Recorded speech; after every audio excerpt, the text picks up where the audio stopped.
और रही बात, मैं अपनी बोलता हूं, खान की सिर्फ दो ही पहचान, या तो उसका दस्तरखान या उसकी जबान। कहते हैं कि मुसलमान और पूरा कांग्रेस के उनके बाप का माल है, मुसलमान आजाद है, मुसलमान खुददार है कि भैया, लेकिन जब कभी भी तुम्हारे में बिगाड़ आएगी तो उसका सुधार करने के लिए मुसलमान यही मैकेनिज्म है, यही पंचायती है, इसके बाहर तो तुम्हारा काम नहीं चलेगा। अरे मुसलमानों, तुम्हें ना तो मिसाल कायम कर देती जब 1992 में जब जोश से उठे थे, तो 1994 में श्रीमान देवेगौड़ा जी की हुकूमत बनवाई थी कर्नाटक में। मुझे लगता है बीजेपी का जो नए नए कार्यक्रम है, वो कार्यक्रम का कुछ असर हमारी कौम पे हो गया, मुझे ऐसा लग रहा है। Maybe I am right और रॉन्ग, बट मुझे ऐसा लग रहा है ये लोग ने कहीं बीफ बैन करवा के आप लोग का खून को ठंडा तो नहीं कर दिया? मैं पूछना चाह रहा हूं आप लोगों से कि कौम ठंडी कैसे हो गई? कहां गए तुम्हारे जज्बात? कहां गए तुम्हारा जोश? कहां गया तुम्हारा गुस्सा? जो आप लोगों ने 1992 में जो था, वो गुस्सा कहां है आज? वो जोश कहां है मुसलमानों में? वो एक दिली कहां है? वो मोहब्बत कहां है? वो एकता कहां है? क्यों खत्म हो गई? मैं आप लोगों से पूछना चाहता हूं, आप लोग सब अपने आप से अपने गिरेबान में देखें। जानते हो मुसलमान कौन है? मुसलमान की ताकत क्या है? मुसलमान की हैसियत क्या है? मुसलमान का पावर क्या है? अरे मुसलमानों, तुम्हें ना तो मिसाल कायम कर देती जब 1992 में जब जोश से उठे थे, तो 1994 में श्रीमान देवेगौड़ा जी की हुकूमत बनवाई थी कर्नाटका में। कर्नाटका में हुकूमत बनने के बाद श्रीमान देवेगौड़ा जी प्रधानमंत्री बन के सीधा ऊपर चले गए। शायद मैं समझता हूं कि उनकी जिंदगी की वो बूंद थी। अगर जैसे कि फारूक साहब ने कहा, अगर वो यही होते तो कम से कम 25 साल तक, आज तक कोई माइका लाल इख्तिदार में नहीं हो सकता था, और फर्स्ट क्लास सेक्युलर राज्य जिसको बोलते वो कर्नाटक होता शायद। खैर, हम कन्नड़ियों की, हम लोगों की बदनसीबी थी कि श्रीमान देवेगौड़ा जी सब वहां चले गए। लेकिन मुसलमानों, आप लोगों की मेहनत, आप लोगों का इत्तेफाक, आप लोगों का साथ बिल्कुल बेकार नहीं गया। मैं ये दावे से कहता हूं, जब श्रीमान देवेगौड़ा जी इस राज्य के मुख्यमंत्री बने तो उन्होंने क्या किया? अरे वो तो कहते हैं हमने सोचा था, हमने बोला था, अपने सपना देखा था, तो नालायकों इंप्लीमेंट क्यों नहीं किए?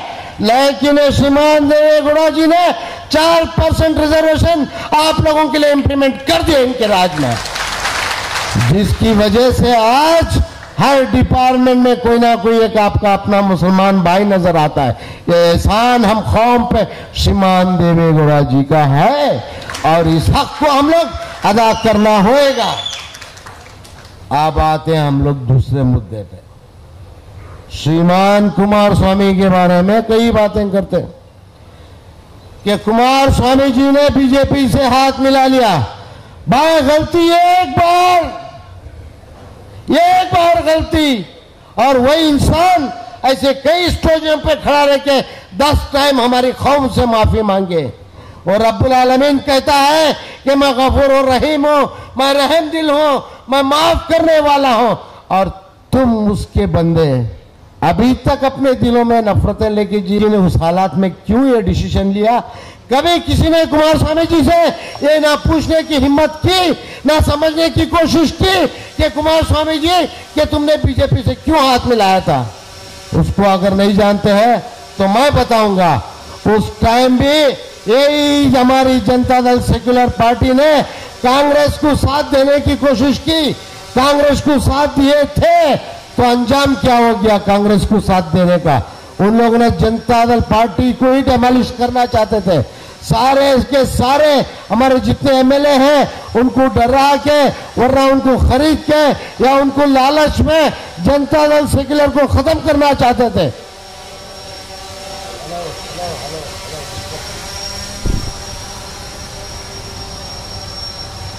खत्म करना चाहते थे तो इनके पास रास्ता कुछ नहीं था। अपनी पार्टी को बचाने के लिए, सेक्युलरिज्म को बचाने के लिए, जनता दल को बचाने के लिए मजबूर थे कि इख्तिदार में आने के लिए उन लोगों से हाथ मिलाना पड़ा। उन लोगों से हाथ मिला तो कौन सा गलत किया? किसने हाथ नहीं मिला? कांग्रेस से दो टाइम हाथ मिलाए, क्या अंजाम हुआ? कहते हैं हमको कि बी टीम।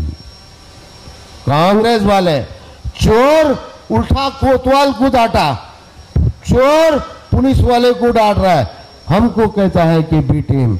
अरे भाई मेरे बी टीम, अगर मैं तुम लोगों की दास्तान खोलने लगूं तो 1947 से लेके आज तक के सारे कारनामे अगर खोल दूंगा तो लोग मायूस हो जाएंगे। कहते हैं कि सेलेक्ट करो, बड़ा शैतान अच्छा तो उससे तो छोटा शैतान अच्छा है। ये हमारे मसाजिदों से मैसेज जाता है। क्यों? पिछले इलेक्शन में हमारे साथ में क्या किया गया? मैं बात नहीं करना चाह रहा हूं, मैं आप लोगों से सवाल करना चाहता हूं। आज मैं अगर सिर्फ भाषण दूंगा आप लोग सुन के हाथ झटक के चले जाएंगे। मैं जानता हूं तो मैं आपके दिलों में ऐसे ऐसे सवाल छोड़ना चाहता हूं जो आप लोग घर जाने तक भी अपने सवाल से सवाल करते रहे और उसका जवाब ढूंढे और ये समझने की कोशिश करें कि आप लोग हैं क्या करना चाहिए। आज अगर आप लोग यहाँ आए हैं तो किस मकसद से आए हैं? कुछ तो हुनर ले जाना चाहिए। ये वर्कशॉप जो खोली गई, यह वर्कशॉप में क्या होता है, क्या समझाया जाता है? कुछ नहीं, वही जो मुसलमानों को समझते हैं वही समझाने के लिए, यानी आप लोग को रिपेयर करने के लिए, आप लोगों का पंचा डालने के लिए तुमको ये वर्कशॉप बनाई गई है। कहते हैं मुसलमान को पंचर डालने वाली कौम है।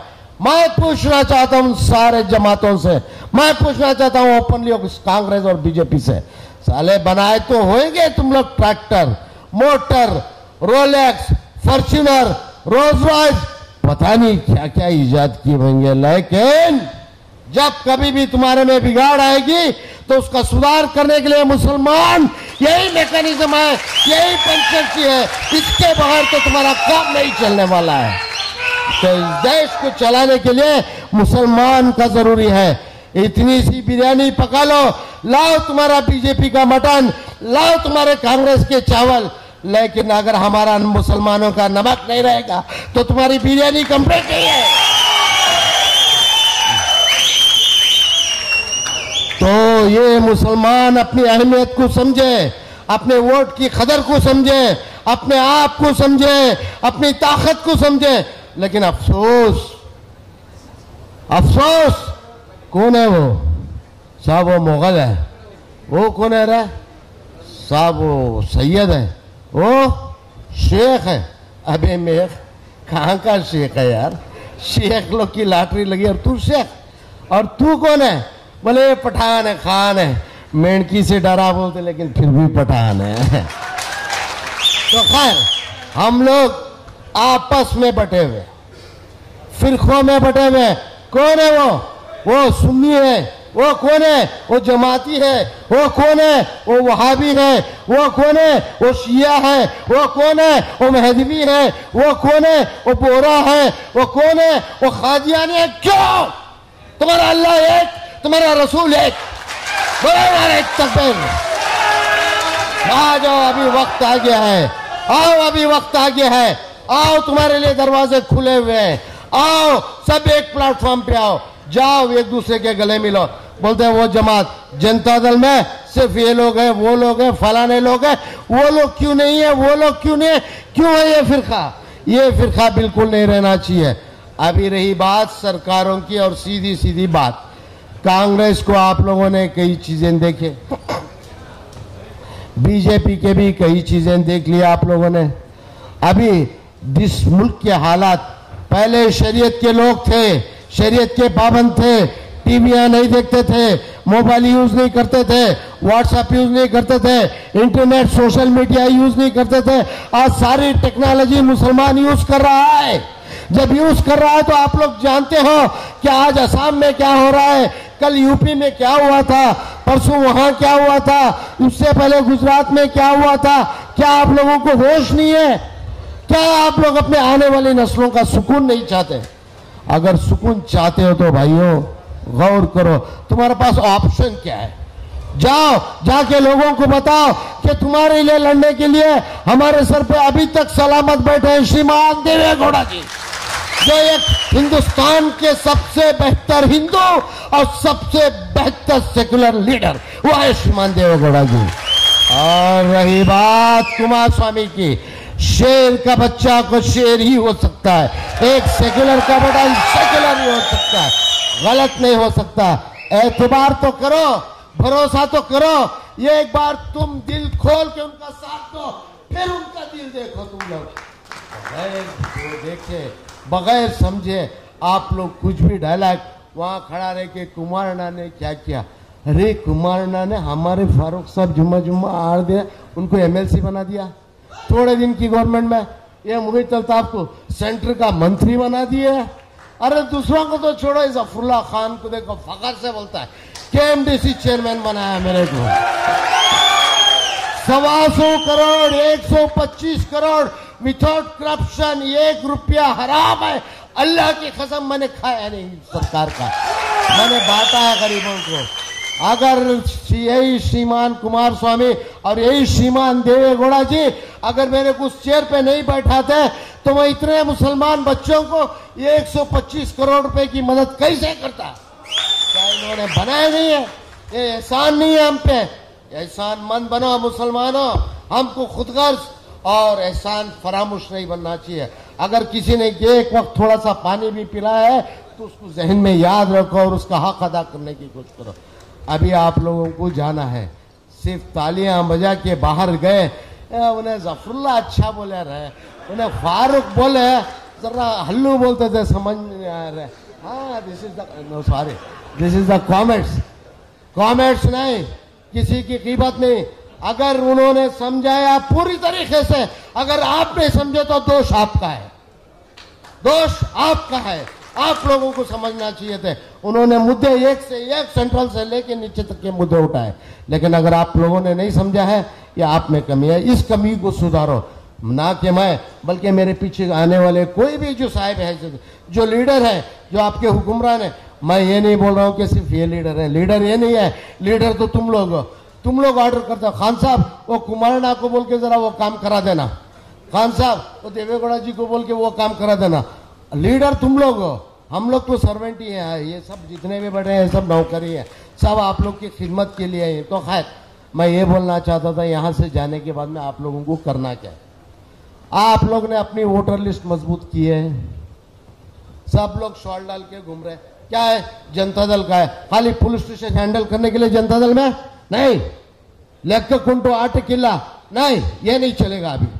अभी सभी को एक एक आदमी 100 आदमी की भर्ती करने की जिम्मेदारी लेना चाहिए। आओ जनता दल की ऑफिस में आओ, मेंबरशिप की बुक लेके जाओ, जितने तादाद में मुसलमानों को लेके आ सकते हैं मेंबर बनाओ, मेंबरशिप बढ़ाओ, मेंबर बनाओ। मुसलमान की तादाद इतनी बढ़ाओ जनता दल सेक्युलर में, ताकि हम भी फखर से और हम भी बड़ी शान से बोल सकते हैं कुमार स्वामी जी को और देवेगौड़ा जी को कि हमारी कौम के लिए ये सब जरूरतें तुम लोग पूरे करो। खाली हाथ में दे के 2 और 4 क्या हक मांगेंगे? क्या हक मिलेगा? क्या हम लोगों को अहमियत मिलेगी? हम लोगों की अहमियत होना हो, आप लोगों को आपके हक मिलना हो, तो तादाद में जनता दल में मुसलमान का होना जरूरी है। यह जिम्मेदारी सिर्फ और आपकी और किसी और की नहीं। जाओ मसाजिद में जाओ, मौलाना से मिलो, उलमाए कराम से मिलो, मौजून साहब से मिलो, चर्चा करो, जातीय जनता दल सेक्युलर के बारे में बताओ। आज तक जितने भी हैं ये लोग सब ऐसा समझते हैं कि अल्लाह का नाम लेके घुट्टी चटाने के बगैर, अल्लाह का नाम लेके खजूर चटाने के बजाय इन सबको कांग्रेस की गुट्टी चटाई गई है। कहते हैं कि मुसलमान वोट पूरा कांग्रेस के उनके बाप का माल है। मुसलमान आजाद है, मुसलमान खुददार है, मुसलमान की एक चॉइस है, वो अपनी चॉइस के हिसाब से चलेगा। तो मोहतरम बुजुर्गों, अजीज दोस्तों और भाइयों, बोलते जाऊंगा तो लंबा बोलूंगा, गला मेरा भी पस्त है और लोगों को भी मौका देना मेरा ही फर्ज है। जब जब मैं हूं बेंगलोर में, मैं यहां रहूं, बेंगलोर में रहूं, कहीं भी रहूं, मेरे 6 फोन है, सबके पास नंबर है। हो सकता मैं इंसान हूं, 1 घंटा लेट जवाब दूंगा, लेकिन जितने भी फोन किया होगा मैं जवाब जरूर दिया होगा। लेट देता हूं लेकिन आज जवाब जरूर देता हूं। मेरे फोन में रहो, आप लोग कांटेक्ट करो। ये मत समझो कि बोला हाँ क्या हो गया, उनको सदर बनाया नासिर उस्ताद को, वो नहीं दिख रहा है। गीबत करना छोड़ दो। बोले वो नबी साहब उस दिन स्टेज पे थे, बाद में तो दिखे नहीं। वो फारूक भाई का क्या किस्सा है, वो कब की आती, काकी बोलती, कांकी जाती, ये सब छोड़ दो। जफरुल्ला चला कभी मंड्या में रहता है तो कभी बेंगलोर में, पता नहीं वो कब दुबई को भाग जाता है। भागता नहीं हूं, जाता हूं बाजार में धंधा करके, फिर वापस आता हूं। जनता दल में हूं, इंशाल्लाह जनता दल में ही रहूंगा। जब तक रहूंगा मैं आप लोग की खिदमत करते रहूंगा, लेकिन आप लोग भी कुछ करो तो सही। जब तक आप लोग कुछ नहीं करे, एक जफरुल्ला खान, एक फारूक भाई, एक मोहित अल्ताफ, एक साहब, एक कौन क्या कर सकता, कोई कुछ नहीं कर सकता। आप लोग ही वो ताकत हो जो जनता दल को मजबूत बना सकते हो। अभी भी वक्त है, मुसलमानों जाग जाओ। वक्त हमारे सामने बहुत खतरनाक खड़ा है। एक दुश्मन तो खुला नजर आ रहा है और दूसरा दुश्मन छुपा हुआ है। दो दुश्मनों से लड़ना है आप लोगों को। 2 दुश्मन से लड़ना है। श्रीमान देवेगौड़ा जैसे, श्रीमान कुमार स्वामी जी से खुल के बोलने वाला दोस्त से अच्छा दोस्त और तुमको कहीं भी और कोई भी पार्टी में नहीं है। ये बताओ सब लोगों को। जाके जाओ, सारे मसाजिद में जाओ, जाओ सारे मदरसों में जाओ, जहाँ शादी ब्याह में जाते, जहाँ कोई भी एक फंक्शन में जाते, वहाँ चर्चा करो कि हमारी पार्टी में ये जरूरत है, हमारी पार्टी में, सेकुलर पार्टी में मुसलमानों की जरूरत है। आगे आओ, लड़ो, हिम्मत से एक दूसरे को साथ दो। वहां उठाओ, व्हाट्सएप यूज करो, तुम्हारा फेसबुक यूज करो, तुम्हारा हर कोई टेक्नोलॉजी को यूज करो और ये कैनवास फैलाओ। जैसा उस वक्त मेरे प्यारे नबी सल्लल्लाहु अलैहि वसल्लम ने कैनवास के लिए कई साहबे कराम को भेजे थे, उस तरीके से मैं आप लोगों से दरखास्त करता हूं कि जाओ इस मैसेज को पूरे रियासत में फैलाओ, पूरे कर्नाटका में इस रियासत में फैलाओ। इंशाअल्लाह ताला आप लोग अपनी एक ताकत बनाओ, एकजुट बनाओ, एक प्लेटफॉर्म बनाओ। मुझे फोन करो या हमारे वो सदर को, या रियासत सदर बैठे हैं, या फारूक भाई, इनमें से किसी को आप कांटेक्ट करो। और जरूरत पड़े तो शफीउल्लाह साहब भी बेंगलोर में रहते, ऑफिस में रहते, आप उनसे ताल्लुकात करो। बोलो एक टाइम फिक्स कराओ, कुमारना साहब को बुलाओ, श्रीमान देवेगौड़ा जी को बुलाओ, तुम्हारी जरूरतें बताओ, तुम्हारी तकलीफें बताओ, तुम्हारे किस्से सुनाओ, उनसे मदद मांगो, वो मदद लोगों तक पहुंचाओ, लोगों के काम में आओ, लोगों को इकट्ठा करो और हमारी पार्टी में लेके आओ और उसको वोट में बदलने की कोशिश करो। अपने हथियार को समझने की कोशिश करो, अपने वोट को समझने की कोशिश करो। अभी से वोटिंग लिस्टें तैयार करो। आने वाले 2023 में इंशाअल्लाह ताला, जिसे फारूक साहब कह रहे थे कि जबान देंगे तो जबान निभाएंगे। और रही बात, मैं अपनी बोलता हूं, खान की सिर्फ 2 ही पहचान, या तो उसका दस्तरखान या उसकी जबान। मैं आप लोगों से इजाजत लेके जबान देना चाहता हूं कि हम लोग सब इकट्ठा होके इत्तेहाद के साथ में, बगैर हमारे तफरीके के, हम सब इस जनता दल पार्टी को वफादारी और ईमानदारी से काम करेंगे। क्या मैं ये वादा कर सकता हूं कुमारना से? एक बार जोर से हाँ में बोले प्लीज। बस मुझे मेरी कौम पे यकीन है और मैं फख्र से आज कुमार स्वामी जी से कह सकता हूं कि हमारी कौम आपके साथ साथ चलेगी, आपके बताए हुए इशारों पे चलेगी, आपके बनाए हुए कानूनों पे चलेगी और श्रीमान देवेगौड़ा जी की दुआओं के साथ चलेगी इंशाअल्लाह ताला, और हमें कामयाबी मिलेगी आने वाले दिन में। यूं सोचे मुसलमानों, ना कि ये जनता दल ये मुसलमानों की पार्टी नहीं है। ताजुब हो रहा है? हाँ, ये वक्कलगा की भी पार्टी नहीं है, ये लिंगायतों की भी पार्टी नहीं है, ये कुरबास की भी पार्टी नहीं है, ये SC ST OBC की नहीं है। अगर है तो मुसलमानों की भी है, वक्कलगास की भी है, लिंगायत की भी है, कुरबास की भी है, SC ST की भी है। ये एक सेक्युलर पार्टी है, यहाँ हक सबका बराबर है।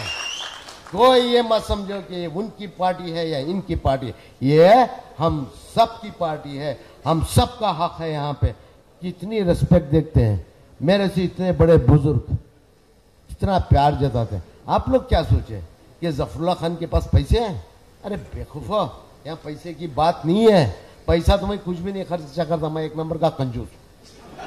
हाँ, एक रेस्पेक्ट है, एक मोहब्बत है, एक चाहत है, उनके दिल में जगह बनाना ये हमारा फर्ज है।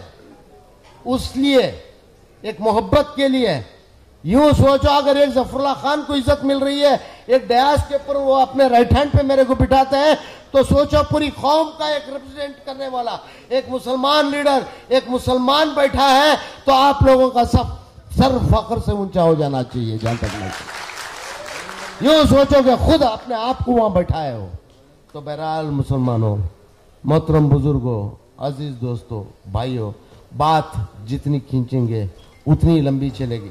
मैंने लिखा तो बहुत था, लेकिन फारूक साहब ने आधा खा गए, तो मेरे को तो फिर वो खिलचा नहीं बचा।